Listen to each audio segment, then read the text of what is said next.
Heirang Leirang channel na mayam gidamakta pujarakliba Phungga Wari mi Makok. Thaina mamangayda lukhrabi amagi mi Makok kauba Makok ngakta ngayba machanupa ama leirami. Mi Makok asi masa yaude makhong makhut pande adubu singbadi yamna singi. Mamana kaithel karamdaida phina phaiza ama kolaga mangol machida phamhanduna thammi. Aduga mana mama laktri phauba yum sangi.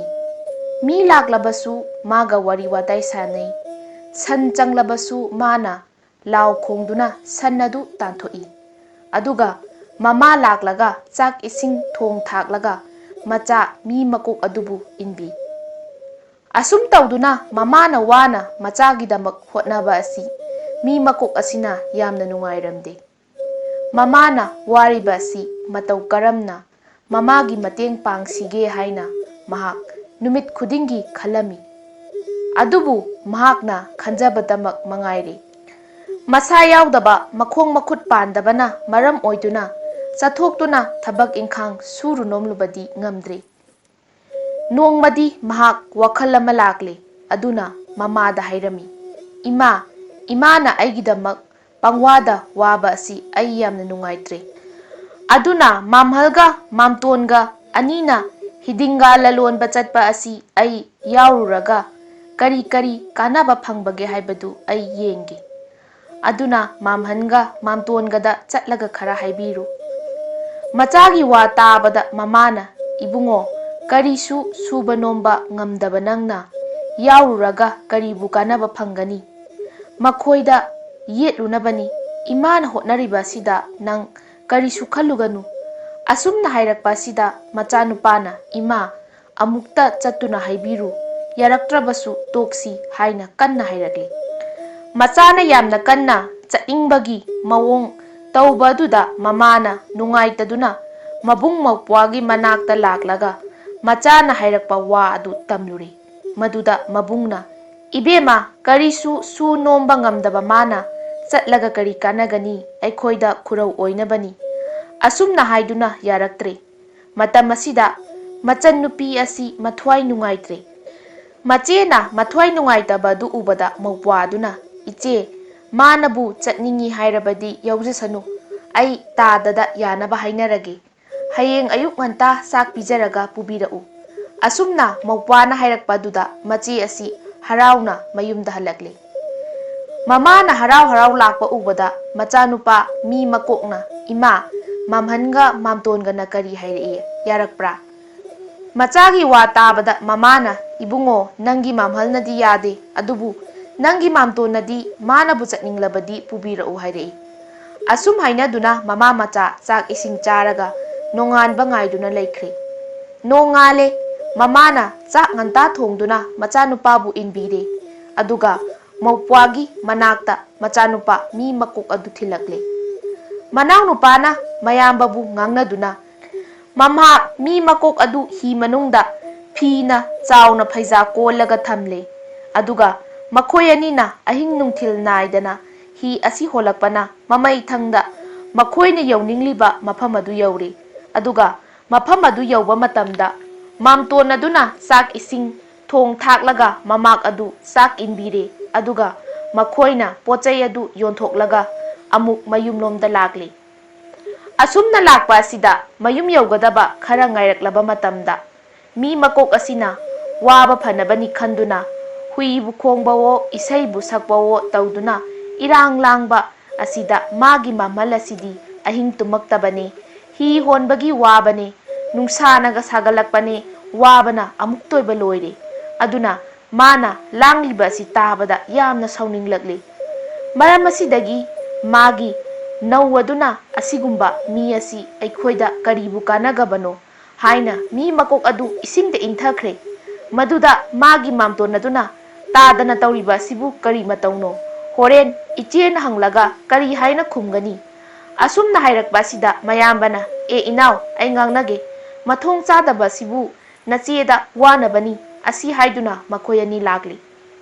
Mi Makokki mamana numidang wairam yauraklaba sida macha laklagani khanduna ꯃꯈꯣꯏꯅ ꯊꯨꯡꯂꯒꯗꯕ ꯍꯤꯗꯦꯟ ꯇꯥꯐꯝ ꯑꯗꯨꯗ ꯃꯆꯥ ꯂꯥꯛꯄ ꯉꯥꯏꯗꯨꯅ ꯂꯩꯔꯝꯃꯤ꯫ ꯃꯈꯣꯏꯅ ꯊꯨꯡꯂꯕ ꯃꯇꯝꯗ ꯃꯆꯥ ꯂꯧꯁꯤꯟꯒꯦ ꯈꯟꯗꯨꯅ ꯍꯔꯥꯎ ꯍꯔꯥꯎ ꯍꯤ ꯃꯅꯨꯡꯗ ꯀꯨꯝꯊꯔꯛꯄ ꯃꯇꯝꯗꯗꯤ ꯃꯆꯥ ꯑꯗꯨ ꯌꯥꯎꯔꯝꯗ꯭ꯔꯦ꯫ ꯃꯇꯝ ꯑꯁꯤꯗ ꯃꯥꯅ ꯃꯕꯨꯡ ꯃꯧꯄ꯭ꯋꯥꯗ ꯃꯆꯥꯕꯨ ꯍꯪꯕꯗ ꯃꯧꯄ꯭ꯋꯥꯁꯤꯗꯤ ꯈꯨꯝꯐꯝ ꯈꯪꯗꯗꯨꯅ ꯇꯨꯃꯤꯟꯅ ꯂꯩꯈ꯭ꯔꯦ꯫ ꯃꯗꯨꯗ ꯃꯕꯨꯡ ꯑꯁꯤꯅ ꯍꯥꯏꯔꯛꯏ, "ꯏꯕꯦꯝꯃ, ꯏꯔꯩ ꯑꯀꯟꯕ ꯑꯃ ꯂꯥꯛꯇꯨꯅ ꯍꯤ ꯆꯦꯞꯄꯗ ꯏꯃꯥ ꯃꯤ ꯃꯀꯣꯛ ꯑꯗꯨ ꯐꯥꯕ ꯅꯪꯍꯧꯗꯗꯨꯅ ꯏꯁꯤꯡꯗ ꯇꯥꯈ꯭ꯔꯦ꯫ ꯅꯪ ꯀꯔꯤꯁꯨ ꯈꯜꯂꯨꯔꯒꯅꯨ, ꯂꯥꯏꯅ ꯅꯪꯒꯤ ꯑꯋꯥꯕ ꯀꯣꯛꯄꯤꯔꯒꯦ ꯈꯟꯗꯨꯅ ꯂꯧꯁꯤꯟꯈ꯭ꯔꯕꯅꯤ, ꯌꯨꯝꯗ ꯆꯠꯂꯒ ꯅꯨꯡꯉꯥꯏꯅ ꯂꯩꯊꯣꯛꯂꯣ"꯫ ꯑꯁꯨꯝ ꯍꯥꯏꯔꯛꯄ ꯑꯁꯤꯗ ꯃꯃꯥ ꯍꯥꯏꯕ ꯑꯁꯤꯒꯤ ꯃꯐꯝꯗꯗꯤ ꯃꯆꯥꯕꯨ ꯑꯐꯕ ꯐꯠꯇꯕ ꯑꯆꯧ ꯃꯆꯥ ꯀꯔꯤꯁꯨ ꯈꯦꯟꯅꯕ ꯂꯩꯇꯦ꯫ ꯃꯔꯝ ꯑꯁꯤꯅ ꯃꯃꯥꯅ ꯃꯆꯥꯕꯨ ꯀꯧꯗꯨꯅ ꯅꯣꯡ ꯈꯣꯡꯕꯒꯨꯝ ꯀꯞꯈ꯭ꯔꯦ꯫ ꯑꯁꯨꯝꯅ ꯉꯥꯏꯍꯥꯛ ꯀꯞꯂꯝꯂꯒ ꯃꯌꯨꯝꯗ ꯆꯪꯗꯨꯅ ꯀꯞꯇꯨꯅ ꯂꯩꯈ꯭ꯔꯦ꯫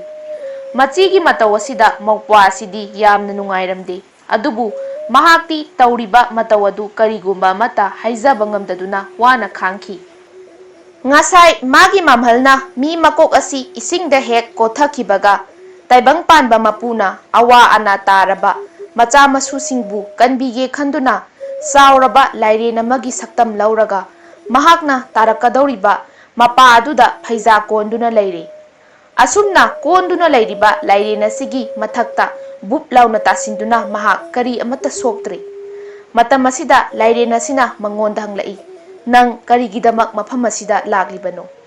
ꯂꯥꯏꯔꯦꯟ ꯑꯁꯤꯒꯤ ꯋꯥ ꯇꯥꯕꯗ ꯃꯤ ꯃꯀꯣꯛ ꯑꯁꯤꯅ ꯈꯨꯝꯂꯛꯏ, "ꯑꯩ ꯑꯁꯤ ꯏꯄꯥꯅ ꯅꯧꯅ ꯍꯨꯟꯗꯣꯛꯄꯤꯔꯝꯗꯨꯅ ꯂꯨꯈ꯭ꯔꯥꯕꯤ ꯏꯃꯥ ꯏꯆꯥ ꯈꯛ ꯂꯩ꯫ ꯑꯗꯨꯗ ꯏꯃꯥꯅ ꯑꯩꯕꯨ ꯋꯥꯅ ꯍꯣꯠꯅꯗꯨꯅ ꯊꯥꯛꯄ ꯑꯁꯤꯗ ꯑꯩꯅ ꯅꯨꯡꯉꯥꯏꯇꯗꯨꯅ ꯏꯃꯥꯒꯤ ꯃꯇꯦꯡ ꯄꯥꯡꯕ ꯉꯝꯕ꯭ꯔꯥ ꯌꯦꯡꯒꯦ ꯈꯟꯗꯨꯅ ꯃꯥꯝꯃ ꯑꯅꯤꯒ ꯍꯤꯗꯤꯡꯒꯥ ꯂꯂꯣꯟꯕ ꯆꯠꯂꯤ꯫ ꯑꯗꯨꯕꯨ ꯃꯥꯝꯇꯣꯟ ꯑꯁꯤꯗꯤ ꯃꯕꯨꯛ ꯌꯥꯝꯅ ꯐꯩ, ꯑꯗꯨꯒ ꯃꯥꯝꯍꯜ ꯑꯁꯤꯗꯤ ꯃꯕꯨꯛ ꯌꯥꯝꯅ ꯐꯠꯇꯦ꯫ ꯃꯔꯝ ꯑꯁꯤꯅ ꯃꯥꯅ ꯑꯩꯕꯨ ꯏꯁꯤꯡꯗ ꯊꯥꯗꯔꯝꯕꯅꯤ"꯫ ꯑꯁꯨꯝꯅ ꯍꯥꯏꯔꯛꯄ ꯑꯁꯤꯗ ꯂꯥꯏꯔꯦꯟ ꯑꯁꯤꯅ ꯃꯤ ꯃꯀꯣꯛ ꯑꯁꯤꯕꯨ ꯃꯌꯥꯗ ꯎꯝꯂꯒ ꯀꯪꯐꯥꯜꯗ ꯄꯨꯈꯠꯄꯤꯔꯛꯂꯦ꯫ ꯑꯗꯨꯒ ꯍꯥꯏꯔꯛꯏ, "ꯃꯤ ꯃꯀꯣꯛ, ꯅꯉꯣꯟꯗ ꯑꯩꯅ ꯅꯃꯥ ꯅꯆꯥꯒꯤ ꯑꯋꯥꯕ ꯀꯣꯛꯅꯕ ꯊꯣꯛꯎ ꯍꯥꯏꯕꯗ ꯊꯣꯛꯄ ꯉꯝꯕ ꯇꯝꯐꯥ ꯈꯨꯗꯣꯞ ꯌꯥꯏꯑꯣꯏꯕ ꯑꯃ ꯄꯤꯒꯦ꯫ ꯃꯁꯤꯗꯤ ꯅꯪꯅ ꯍꯦꯛ ꯄꯥꯝꯕ ꯈꯨꯗꯤꯡꯃꯛ ꯊꯣꯛꯎ ꯍꯥꯏꯕꯗ ꯊꯣꯛꯀꯗꯕꯅꯤ"꯫ ꯑꯁꯨꯝꯅ ꯍꯥꯏꯗꯨꯅ ꯂꯥꯏꯔꯦꯟ ꯑꯁꯤꯅ ꯇꯝꯐꯥ ꯈꯨꯗꯣꯞ ꯑꯗꯨ ꯄꯤꯔꯒ ꯃꯤ ꯃꯀꯣꯛ ꯑꯗꯨ ꯃꯌꯥꯗ ꯎꯝꯂꯒ ꯄꯨꯔꯛꯇꯨꯅ ꯃꯥꯒꯤ ꯃꯥꯡꯒꯣꯜ ꯐꯥꯎꯕ ꯊꯤꯟꯖꯤꯟꯕꯤꯔꯝꯂꯦ꯫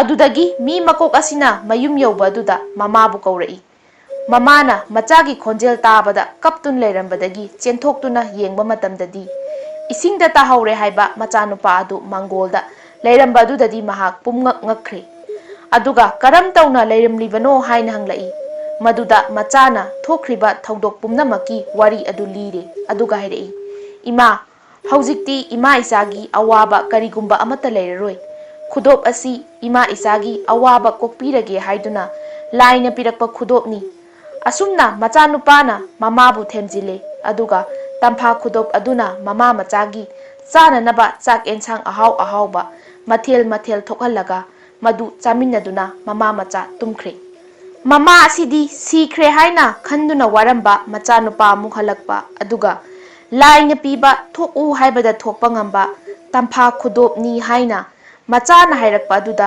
ꯅꯨꯡꯉꯥꯏꯃꯟꯈ꯭ꯔꯗꯨꯅ ꯅꯤꯡꯉꯥꯏꯗꯅ ꯇꯨꯝꯊꯈ꯭ꯔꯦ꯫ ꯃꯇꯝ ꯑꯁꯤꯗ ꯃꯆꯥꯅꯨꯄꯥ ꯃꯤ ꯃꯀꯣꯛ ꯑꯁꯤꯗꯤ ꯃꯥꯒꯤ ꯃꯝꯍꯜꯅ ꯃꯥꯕꯨ ꯃꯤꯑꯣꯏ ꯂꯥꯂꯨꯞ ꯆꯥꯗꯕꯅꯤ ꯍꯥꯏꯗꯨꯅ ꯁꯤꯅꯅꯕ ꯏꯁꯤꯡꯗ ꯏꯟꯊꯕꯤꯔꯝꯕ ꯑꯁꯤ ꯈꯜꯂꯨꯕꯗ ꯅꯨꯡꯉꯥꯏꯇꯕꯅ ꯇꯨꯝꯕ ꯌꯥꯗ꯭ꯔꯦ꯫ ꯃꯥꯅ ꯈꯜꯂꯤ, "ꯑꯩ ꯑꯁꯤ ꯅꯤꯡꯊꯧꯒꯤ ꯃꯆꯥꯅꯨꯄꯤ ꯂꯧꯔꯒꯦ, ꯑꯗꯨꯒ ꯏꯃꯥꯕꯨ ꯅꯤꯡꯊꯧꯒꯤ ꯉꯥꯏ ꯁꯦꯟ ꯑꯣꯏꯍꯜꯂꯒꯦ"꯫ ꯑꯁꯨꯝꯅ ꯈꯜꯂꯗꯨꯅ ꯃꯥꯅ ꯅꯣꯡ ꯍꯦꯛ ꯉꯥꯟꯕꯒ ꯃꯃꯥꯗ ꯍꯥꯏꯔꯛꯏ, "ꯏꯃꯥ, ꯍꯌꯦꯡꯒꯤ ꯅꯨꯃꯤꯠꯇ ꯅꯤꯡꯊꯧꯒꯤ ꯃꯆꯥꯅꯨꯄꯤ ꯍꯥꯏꯔꯨꯁꯣ"꯫ ꯃꯆꯥꯒꯤ ꯋꯥ ꯇꯥꯕꯗ ꯃꯃꯥꯅ ꯈꯨꯝꯂꯛꯏ, "ꯏꯕꯨꯡꯉꯣ, ꯂꯥꯏꯁꯨ ꯂꯥꯏꯔꯔꯕ ꯃꯤꯑꯣꯏ ꯂꯥꯂꯨꯞꯁꯨ ꯆꯥꯗꯕ ꯅꯉꯣꯟꯗ ꯀꯗꯥꯏꯗꯒꯤ ꯅꯤꯡꯊꯧꯒꯤ ꯃꯆꯥꯅꯨꯄꯤ ꯄꯤꯔꯛꯀꯗꯒꯦ? ꯏꯇꯤꯛ ꯏꯄꯥ ꯆꯥꯗꯕ ꯊꯕꯛꯅꯤ ꯏꯃꯥ ꯍꯥꯏꯔꯨꯕ ꯏꯀꯥꯏꯗ"꯫ ꯑꯁꯨꯝꯅ ꯍꯥꯏꯔꯛꯄ ꯑꯁꯤꯗ ꯃꯆꯥꯅꯨꯄꯥꯅ ꯍꯥꯏꯔꯛꯏ, "ꯏꯃꯥ, ꯍꯥꯏꯗꯨꯅ ꯃꯌꯦꯡꯁꯤ, ꯄꯤꯔꯛꯇ꯭ꯔꯕꯁꯨ ꯇꯣꯛꯁꯤ"꯫ ꯃꯆꯥꯒꯤ ꯋꯥꯁꯤ ꯇꯥꯕꯗ ꯃꯃꯥꯅ ꯇꯣꯛꯄ ꯉꯝꯗꯗꯨꯅ, "ꯐꯔꯦ ꯐꯔꯦ, ꯏꯃꯥ ꯍꯌꯦꯡ ꯆꯠꯂꯒꯦ"꯫ ꯑꯁꯨꯝꯅ ꯍꯥꯏꯗꯨꯅ ꯃꯃꯥ ꯃꯆꯥ ꯅꯨꯃꯤꯠ ꯇꯥꯔꯛꯇꯨꯅ ꯆꯥꯛ ꯏꯁꯤꯡ ꯆꯥ ꯊꯛꯇꯨꯅ ꯇꯨꯝꯅꯈ꯭ꯔꯦ꯫ ꯃꯃꯥꯅ ꯇꯨꯝꯈ꯭ꯔꯕ ꯃꯇꯝ ꯑꯁꯤꯗ ꯃꯤ ꯃꯀꯣꯛ ꯑꯁꯤꯅ ꯍꯌꯦꯡ ꯃꯃꯥꯅ ꯀꯣꯅꯨꯡꯗ ꯅꯨꯄꯤ ꯍꯥꯏꯕ ꯆꯠꯄꯗ ꯄꯨꯅꯅꯕ ꯇꯝꯐꯥ ꯈꯨꯗꯣꯞꯇꯨꯅ ꯄꯣꯠꯆꯩ ꯐꯖ ꯐꯖꯕ ꯃꯌꯥꯝ ꯑꯃ ꯊꯣꯛꯍꯜꯂꯦ꯫ ꯑꯁꯨꯝꯅ ꯇꯧꯔꯕ ꯃꯇꯨꯡꯗ ꯅꯣꯡꯉꯥꯜꯂꯦ꯫ ꯃꯃꯥꯅ ꯏꯔꯨ ꯃꯥꯏꯊꯖꯗꯨꯅ ꯃꯆꯥꯅ ꯊꯣꯛꯍꯜꯂꯤꯕ ꯄꯣꯠꯆꯩꯁꯤꯡ ꯑꯗꯨ ꯄꯨꯗꯨꯅ ꯀꯣꯅꯨꯡꯗ ꯅꯨꯄꯤ ꯍꯥꯏꯕ ꯆꯠꯈ꯭ꯔꯦ꯫ ꯃꯍꯥꯛꯅ ꯀꯣꯅꯨꯡꯒꯤ ꯁꯟꯅꯊꯣꯡ ꯍꯦꯛ ꯌꯧꯕ ꯃꯇꯝꯗ ꯊꯣꯡꯁꯪꯕꯁꯤꯡ ꯑꯗꯨꯅ ꯀꯔꯤ ꯇꯧꯕ ꯂꯥꯛꯂꯤꯕꯅꯣ ꯍꯥꯏꯅ ꯍꯪꯂꯝꯃꯤ꯫ ꯃꯗꯨꯗ ꯂꯨꯈ꯭ꯔꯥꯕꯤꯅ "ꯏꯅꯤꯡꯊꯧ ꯑꯃꯨꯛꯇ ꯈꯨꯔꯨꯝꯖꯒꯦ ꯂꯥꯛꯆꯕꯅꯤ" ꯍꯥꯏꯗꯨꯅ ꯈꯨꯝꯂꯛꯏ꯫ ꯂꯨꯈ꯭ꯔꯥꯕꯤꯒꯤ ꯋꯥ ꯇꯥꯕꯗ ꯃꯅꯥꯏꯁꯤꯡꯅ ꯅꯤꯡꯊꯧꯗ ꯍꯪꯒꯠꯂꯨꯕꯗ ꯄꯨꯁꯤꯜꯂꯛꯎ ꯍꯥꯏꯅ ꯃꯥꯕꯨ ꯅꯤꯡꯊꯧꯒꯤ ꯃꯅꯥꯛꯇ ꯄꯨꯁꯤꯟꯕꯤꯔꯦ꯫ ꯂꯨꯈ꯭ꯔꯥꯕꯤ ꯎꯕꯗ ꯅꯤꯡꯊꯧꯅ ꯍꯪꯂꯛꯏ, "ꯂꯨꯈ꯭ꯔꯥꯕꯤ, ꯅꯪ ꯅꯤꯡꯊꯧꯍꯣꯏꯒꯤ ꯏꯅꯥꯛꯇ ꯂꯥꯛꯄꯕꯨ ꯀꯔꯤ ꯍꯥꯏꯅꯤꯡꯕ ꯂꯩꯕꯒꯦ?" ꯅꯤꯡꯊꯧꯒꯤ ꯋꯥ ꯇꯥꯕꯗ ꯂꯨꯈ꯭ꯔꯥꯕꯤꯅ ꯃꯈꯨꯠ ꯑꯅꯤ ꯂꯣꯟꯅꯔꯒ ꯈꯨꯔꯨꯛ ꯈꯨꯗꯛ ꯀꯨꯟꯗꯨꯅ ꯈꯨꯔꯨꯝꯂꯒ ꯍꯥꯏꯖꯔꯛꯏ, "ꯏꯅꯤꯡꯊꯧ, ꯅꯅꯥꯏꯅ ꯂꯥꯛꯆꯕ ꯑꯁꯤꯗꯤ ꯑꯇꯩ ꯑꯃꯒꯤ ꯂꯥꯛꯆꯕ ꯅꯠꯆꯗꯦ, ꯏꯆꯥ ꯏꯕꯦꯝꯃ ꯑꯁꯤ ꯂꯨꯈ꯭ꯔꯥꯕꯤ ꯑꯩꯒꯤ ꯏꯃꯧ ꯑꯣꯏꯔꯒꯦ ꯈꯟꯗꯨꯅ ꯍꯥꯏꯖꯕ ꯂꯥꯛꯆꯕꯅꯤ꯫ ꯂꯨꯈ꯭ꯔꯥꯕꯤ ꯑꯁꯤꯒꯤ ꯋꯥꯁꯤ ꯇꯥꯕꯗ ꯅꯤꯡꯊꯧ ꯑꯁꯤ ꯁꯥꯎꯕꯅ ꯂꯨꯇꯣꯟ ꯀꯥꯈ꯭ꯔꯦ꯫ ꯑꯗꯨꯒ ꯂꯨꯈ꯭ꯔꯥꯕꯤꯗ ꯍꯥꯏꯔꯛꯏ, "ꯀꯔꯤ ꯂꯨꯈ꯭ꯔꯥꯕꯤ, ꯂꯥꯏꯔ ꯆꯨꯗꯠꯅꯕ ꯑꯗꯨꯒ ꯅꯆꯥꯁꯨ ꯃꯤꯑꯣꯏ ꯂꯥꯂꯨꯞ ꯆꯥꯗꯕ ꯑꯗꯨꯗꯕꯨ ꯅꯤꯡꯊꯧꯍꯣꯏꯒꯤ ꯏꯆꯥꯅꯨꯄꯤ ꯄꯤꯌꯨ ꯍꯥꯏꯕ? ꯅꯤꯡꯊꯧꯍꯣꯏꯕꯨ ꯎꯁꯤꯠꯇ꯭ꯔꯤꯕ꯭ꯔꯥ? ꯏꯅꯥꯏꯁꯥ, ꯃꯁꯤꯒꯤ ꯂꯨꯈ꯭ꯔꯥꯕꯤ ꯑꯁꯤ ꯃꯈꯣꯡ ꯂꯩꯕꯥꯛ ꯇꯥꯗꯕ ꯃꯈꯩ ꯃꯉꯛꯁꯝ ꯄꯥꯏꯗꯨꯅ ꯏꯟꯈꯣ"꯫ ꯑꯁꯨꯝꯅ ꯅꯤꯡꯊꯧꯅ ꯍꯥꯏꯔꯛꯄ ꯑꯁꯤꯗ ꯂꯨꯈ꯭ꯔꯥꯕꯤ ꯑꯗꯨ ꯃꯅꯥꯏꯁꯤꯡꯅ ꯃꯈꯣꯡ ꯂꯩꯕꯥꯛ ꯇꯥꯗꯕ ꯃꯈꯩ ꯃꯉꯛꯁꯝ ꯄꯥꯏꯗꯨꯅ ꯏꯜꯂꯛꯂꯦ꯫ ꯑꯁꯨꯝ ꯇꯧꯕ ꯑꯁꯤꯗ ꯂꯨꯈ꯭ꯔꯥꯕꯤ ꯑꯁꯤ ꯎꯞꯊꯨꯅ ꯇꯨꯁꯤꯟꯗꯨꯅ ꯃꯁꯥ ꯃꯎ ꯑꯗꯨ ꯏꯅ ꯄꯨꯡꯉꯥꯡ ꯉꯥꯡꯗꯨꯅ ꯃꯌꯨꯝꯗ ꯂꯥꯛꯂꯦ꯫ ꯃꯃꯥꯅ ꯏꯅ ꯄꯨꯡꯉꯥꯡ ꯉꯥꯡꯗꯨꯅ ꯃꯌꯨꯝꯗ ꯆꯪꯂꯛꯄ ꯎꯕꯗ ꯃꯆꯥꯅ ꯍꯪꯂꯛꯏ, "ꯏꯃꯥ, ꯄꯤꯔꯛꯄ꯭ꯔꯥ? ꯀꯔꯤ ꯍꯥꯏꯔꯛꯏ?" ꯃꯆꯥꯒꯤ ꯋꯥ ꯇꯥꯕꯗ ꯃꯃꯥꯅ ꯈꯨꯝꯂꯛꯏ, "ꯏꯕꯨꯡꯉꯣ, ꯏꯃꯥꯅ ꯉꯔꯥꯡ ꯀꯗꯥꯏꯗꯒꯤ ꯄꯤꯔꯛꯀꯗꯒꯦ ꯍꯥꯏꯔꯤꯕ ꯑꯗꯨꯅꯤ꯫ ꯄꯤꯔꯛꯄꯗꯤ ꯂꯥꯏꯔꯗꯅ ꯏꯃꯥꯕꯨ ꯈꯣꯡ ꯂꯩꯕꯥꯛ ꯇꯥꯗꯕ ꯃꯈꯩ ꯏꯜꯂꯛꯄꯗ ꯇꯨꯁꯤꯟꯗꯨꯅ ꯏꯍꯤꯡ ꯅꯥꯍꯤꯡ ꯁꯥꯔꯤꯕ ꯑꯁꯤꯅꯤ"꯫ ꯃꯃꯥꯒꯤ ꯋꯥ ꯑꯁꯤ ꯇꯥꯔꯒ ꯃꯆꯥꯅ ꯑꯃꯨꯛ ꯍꯥꯏꯔꯛꯏ, "ꯏꯃꯥ, ꯍꯌꯦꯡꯗꯒ ꯆꯠꯄꯤꯔꯨ, ꯃꯗꯨꯗ ꯄꯤꯔꯛꯇ꯭ꯔꯕꯗꯤ ꯇꯣꯛꯊꯣꯛꯂꯁꯤ"꯫ ꯑꯁꯨꯝꯅ ꯍꯥꯏꯔꯛꯄ ꯑꯁꯤꯗ ꯃꯃꯥꯅ ꯈꯨꯝꯂꯛꯏ, "ꯏꯕꯨꯡꯉꯣ, ꯑꯩ ꯉꯝꯂꯔꯣꯏ ꯆꯠꯄ, ꯏꯀꯥꯏꯔꯦꯗ"꯫ ꯃꯗꯨꯗ ꯃꯆꯥꯅ ꯑꯃꯨꯛ ꯍꯥꯏꯔꯛꯏ, "ꯏꯃꯥ, ꯆꯪꯁꯤꯜꯂꯨꯔꯕ ꯊꯕꯛꯄꯨ ꯑꯃꯨꯛꯇꯪ ꯈꯨꯗꯣꯡꯊꯤꯕ ꯅꯪꯂꯒ ꯇꯣꯛꯊꯣꯛꯄ ꯍꯧꯅꯗꯦ꯫ ꯏꯀꯥꯏꯔꯕꯁꯨ ꯏꯀꯥꯏꯅ ꯑꯃꯨꯛꯇꯪꯒ ꯍꯥꯏꯗꯨꯅ ꯌꯦꯡꯁꯤ"꯫ ꯃꯆꯥꯒꯤ ꯋꯥꯁꯤꯗ ꯃꯃꯥꯅ ꯇꯣꯛꯄ ꯉꯝꯗ꯭ꯔꯗꯨꯅ "ꯍꯌꯦꯡꯒ ꯑꯃꯨꯛ ꯆꯠꯂꯨꯔꯒꯦ", ꯑꯁꯨꯝꯅ ꯍꯥꯏꯅꯗꯨꯅ ꯃꯃꯥ ꯃꯆꯥ ꯆꯥꯛ ꯏꯁꯤꯡ ꯆꯥ ꯊꯛꯇꯨꯅ ꯇꯨꯝꯈ꯭ꯔꯦ꯫ ꯃꯃꯥ ꯇꯨꯝꯈ꯭ꯔꯕ ꯃꯇꯨꯡꯗ ꯃꯆꯥꯅꯨꯄꯥꯅ ꯍꯌꯦꯡ ꯃꯃꯥꯅ ꯀꯣꯅꯨꯡꯗ ꯑꯃꯨꯛ ꯄꯨꯅꯅꯕ ꯄꯣꯠꯆꯩ ꯄꯨꯝꯅꯃꯛ ꯇꯝꯐꯥ ꯈꯨꯗꯣꯞꯅ ꯑꯃꯨꯛ ꯊꯣꯛꯍꯜꯂꯦ꯫ ꯑꯁꯨꯝ ꯇꯧꯔꯕ ꯃꯇꯨꯡꯗ ꯅꯣꯡꯉꯥꯜꯂꯦ꯫ ꯃꯃꯥꯅ ꯏꯔꯨꯖꯊꯣꯛꯇꯨꯅ ꯃꯆꯥꯅ ꯊꯣꯛꯍꯜꯂꯤꯕ ꯄꯣꯠꯆꯩ ꯄꯨꯝꯅꯃꯛ ꯄꯨꯗꯨꯅ ꯑꯃꯨꯛ ꯅꯤꯡꯊꯧ ꯃꯆꯥꯅꯨꯄꯤ ꯍꯥꯏꯕ ꯆꯠꯈ꯭ꯔꯦ꯫ ꯃꯍꯥꯛꯅ ꯅꯤꯡꯊꯧꯒꯤ ꯁꯟꯅꯊꯣꯡꯗ ꯍꯦꯛ ꯊꯨꯡꯕ ꯃꯇꯝꯗ ꯊꯣꯡꯁꯪꯕꯁꯤꯡ ꯑꯗꯨꯅ ꯍꯪꯂꯛꯏ, "ꯂꯨꯈ꯭ꯔꯥꯕꯤ, ꯅꯪ ꯑꯃꯨꯛ ꯂꯥꯛꯂꯕꯗꯤ ꯀꯔꯤꯒꯤꯅꯣ?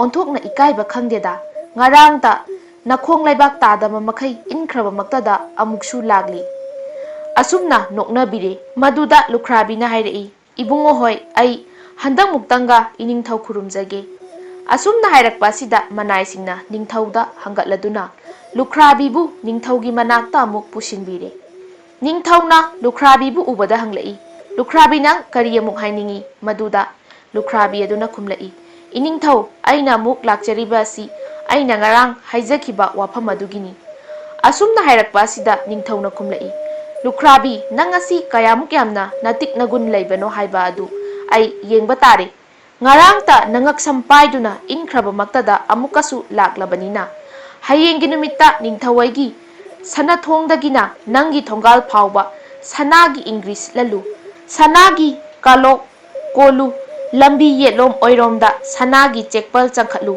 ꯃꯁꯤ ꯉꯝꯂꯕꯗꯤ ꯅꯤꯡꯊꯧꯍꯣꯏꯒꯤ ꯏꯆꯥꯅꯨꯄꯤ ꯄꯤꯒꯅꯤ, ꯃꯁꯤ ꯉꯝꯗ꯭ꯔꯕꯗꯤ ꯂꯨꯈ꯭ꯔꯥꯕꯤ ꯅꯃꯥꯅꯆꯥ ꯍꯌꯦꯡꯒꯤ ꯅꯨꯃꯤꯠꯇ ꯑꯉꯥꯡ ꯑꯣꯟꯒꯅꯤ"꯫ ꯑꯁꯨꯝꯅ ꯍꯥꯏꯔꯛꯄ ꯑꯁꯤꯗ ꯂꯨꯈ꯭ꯔꯥꯕꯤ ꯑꯁꯤ ꯃꯊ꯭ꯋꯥꯏ ꯋꯥꯅ ꯃꯌꯨꯝꯗ ꯍꯜꯂꯛꯂꯦ꯫ ꯑꯁꯨꯝꯅ ꯃꯃꯥꯅ ꯃꯊ꯭ꯋꯥꯏ ꯋꯥꯅ ꯂꯥꯛꯄ ꯑꯁꯤ ꯎꯕꯗ ꯃꯆꯥꯅ ꯍꯪꯂꯛꯏ, "ꯏꯃꯥ, ꯅꯤꯡꯊꯧꯅ ꯀꯔꯤ ꯍꯥꯏꯔꯛꯄꯒꯦ"?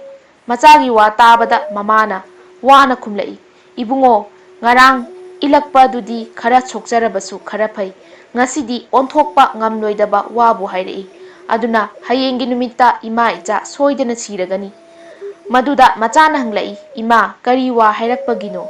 ꯑꯁꯨꯝꯅ ꯍꯪꯂꯛꯄ ꯑꯁꯤꯗ ꯅꯤꯡꯊꯧꯅ ꯍꯥꯏꯔꯛꯄ ꯋꯥ ꯄꯨꯝꯅꯃꯛ ꯑꯁꯤ ꯆꯤꯠꯊꯗꯅ ꯃꯃꯥꯅ ꯃꯆꯥꯅꯨꯄꯥ ꯃꯤ ꯃꯀꯣꯛꯇ ꯇꯝꯂꯦ꯫ ꯃꯃꯥꯒꯤ ꯋꯥ ꯑꯁꯤꯗ ꯃꯆꯥꯅꯨꯄꯥꯅ ꯈꯨꯝꯂꯛꯏ, "ꯏꯃꯥ, ꯃꯗꯨꯒꯤ ꯑꯣꯏꯔꯕꯗꯤ ꯀꯔꯤ ꯑꯃꯠꯇ ꯋꯥꯕꯤꯔꯨꯒꯅꯨ, ꯂꯥꯏꯅ ꯇꯝꯕ ꯂꯥꯛꯀꯅꯤ, ꯆꯥꯛ ꯏꯁꯤꯡ ꯆꯥꯗꯨꯅ ꯅꯨꯡꯉꯥꯏꯅ ꯄꯣꯊꯥꯕꯤꯔꯣ"꯫ ꯑꯁꯨꯝꯅ ꯃꯆꯥꯅꯨꯄꯥꯅ ꯃꯃꯥꯕꯨ ꯊꯦꯝꯖꯤꯜꯂꯦ꯫ ꯅꯨꯃꯤꯠ ꯇꯥꯔꯦ꯫ ꯃꯃꯥ ꯃꯆꯥ ꯆꯥꯛ ꯏꯁꯤꯡ ꯆꯥ ꯊꯛꯇꯨꯅ ꯇꯨꯝꯈ꯭ꯔꯦ꯫ Mama asi hayeng asi karam thoklagaba asumna khanduna mathwai warambadagi tumthakre. Asumna mamana tumthakraba aduda mi makok asina tampha khudop yayoiba adu puthoklaga hairei. Tampha khudop nangna ningthaugi sanathongdagina aigi thongal phawba sanana ingri sitlu. Sanana kalok kolu lambi yetlom oiromda sanagi chekpal changkhatlu. Sanagi chekpal mathakta sanagi lei makhal makhal suna satlu. Aduga aigi yum asina konunga chap manana saw. Adudagi ningthau amasung angam mathausingnna phamnanaba mondung modek tho'u. Asumna thokhallaba matungda thaumai achauba ama thokhallaga imung adu thaumaina ingan ngana thale. Asumna tauba asida mama asidi wana tumtharuba aduda mikap khangthok thokpa adudadi imung aduda tawromliba matau adu ubada maha pungak ngakladuna machabu kaurei.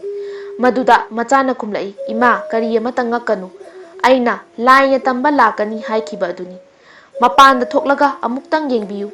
Asumna hairakpa asida mamana mapanda thoklaga yengluba matamdadi ningthauna hairakpa adudagi hena phajana leiramle. Madu ubada mama adu sigani khalamba adu siraroi khanbada yamna nungairi. Asum tauba asina nong khara khara ngalakpa matamda ningthaugi thongsangmasing aduna taurakliba mawong adu ure. Maduda pungwak ngakladuna ningthauda maram pumnamak tamlure. Thongsangmasing asigi wasi tabada ningthauna lukhrabi mama machana taurakpo oiramgani khanduna thoktuna yengba matamdadi ningthauna haikhiba adudagi hena phajana leiramle. Matam asida ningthauna manaisingda hairei inaisa lukhrabi mama machadabu ichanupi pidanabu kanada pigani. Asumna haiduna ningthau asi angam mathau pumnamaka loinaduna lakle. Lukrabina ningthau amasung angam mathau singbu magi magi phamphamda matik chana phamhalle. Asumna phamlaba matungda ningthauna lukrabida hairei lukrabi nangi nachanupada aigi ichanupi pirage hayenggi nimta luhonglasi. Masi hairamlaga ningthau asi konungda chatkre. Ningthaugi wasi hek tabaga lukrabi asina mabung mapwagi manakta chatuna waram pumnamak tamlure. Matam asida mabung asidi mana mamak nupabu miyoi lalup sadabani kanararoi khanduna sinaba tauruba adu ningsingluraga ikaibana mamai adu phawba haigatpa ngamdaduna karigumba amata khumba ngamdaduna lukthaduna leikre. Mopwa adudi mamak adubu puraga isingda inthabiramba aduda nungaitaduna mamak adugi wakhal tawduna leiringai mamak aduna amuk hanna lakpa aduga ningthaugi machanupi luhongani tarabada yamna nungaiduna macheda hairei. Iche imaki waram pumnamak tabada ai yamna nungaire. Aduna ai hayeng anta laklaga imaki luhongbagi thauram pumnamak langlaragani. Asumna machin mokpa hainaduna lukrabi asi mayumda halakle. Konunglomdana ningthaugi leima asi loksing yamna singi aduga mapuroibabu lai oina khanjaba nupini. Mahakna machanupibu kokshilaga hairei ibema nangasi nangi pabungna lukrabi macha mi makokta thajakre. Aduna hayenggi numitta luhonglagani nupigi anisuba laidi mapuroibani.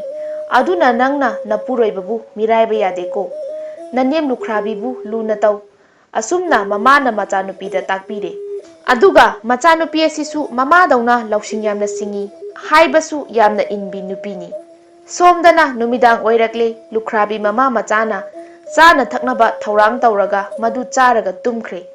Matam asida mi makok asina mamana tumkhraba matam asida hayeng luhongbada changadaba pochai mamana setkadaba phirol mana setkadaba phirol pumnamak amata watana tampha khudop yayoibaduna thokhalle. Nongale magi mamtona sina nganta laktuna mahaki luhongbagi thaurang pumnamak tawraga konung chatuna ningthaugi machanupi asibu awong aun chauna tamduna lukrabi macha mi makokta luhongle. Asumna luhonglaba matungda ningthaugi machanupi asina mapuroibabu mamai mamit tabiba aduga chak ising pija pithak tauba asina mana amungmuk tauba haurakle. Asumna matam khara tawraba matungda mahakna khali aigi ipuroiba asi mama machada yamnasu lairakraba aduga makhong makhutsu yaudaba asina awat apa laitana nungaina paliba asi karigumba tauba ngamba kharadi leiramba tare. Adunadi aina masi khangnaba pambai ama thidaba yadre. Asumna khalakpadagi mamaithangda wakhal ama lagle. Mahaki wakhal asi tawduna yenglage haina khaladuna mana numidangda sak ensang mathel mathel thonglaga makhum phajana kupsillaga wai phajana taithokduna phampham ama tharaga nupa amana changlaklaga saraba yabagi mawongda thamli aduga mapuroibada karigumba amatta haidana phamungda tumina changduna hiptuna laikhre. Asumna tawbasida mi makok asi chak lamlakle mahakna sak lamladuna tampha khudop yayoibabu miyoi mitau phajaraba nupa ama olhallaga chakhumda changduna phampham aduda phamlaga chak chaduna leiba adu ningthaugi machanupi asina ure. Mahakna chak chaduna leiriba mapuroibabu pharage haina khalle. Maram adudagi mana tapna hogatlaga nupa asigi tunglomda tumina changlaga tap launa phare. Asumna phaba sidagi nupa asi mi makok onba nanghaudre. Numit adudagi miyoi mitau phajaraba nupa ama ole. Asum tawba sida mama asisu yamna haraure. Adudagi laikai ki mipum khudingmakna mi makok asi phajaraba nupa ama ole haiduna wa launaragle. Asumna launarakpana mapai bungo ningthau amasung mama ibemana taraktuna haraure. Adudagi mipum khudingmakna mi makok asi mi nate laini haina ngangnaki. Asumna tawduna miga mimanadraba mi makok asi mapugi thaujal phangbadagi phajaraba nupa ama onduna tampha khudop yayoiba asina thoku haibada thoktuna macha nupa nupi poktuna mama lukhrabi amasung mahaki mamton busu nungaina thambiduna awat apa laitana panki.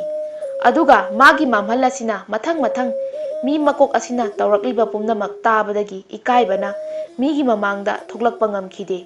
Aduga mahaku sinanaba tawruba adu khalubada nungaitabana laiman oiduna siki. Heirang Leirangna pujarakpa Phungga Wari ngasigi oinadi matang swaida loisinjare. Hayeng nungaiba wariga loinana mayam pulap amuk thengnarasi.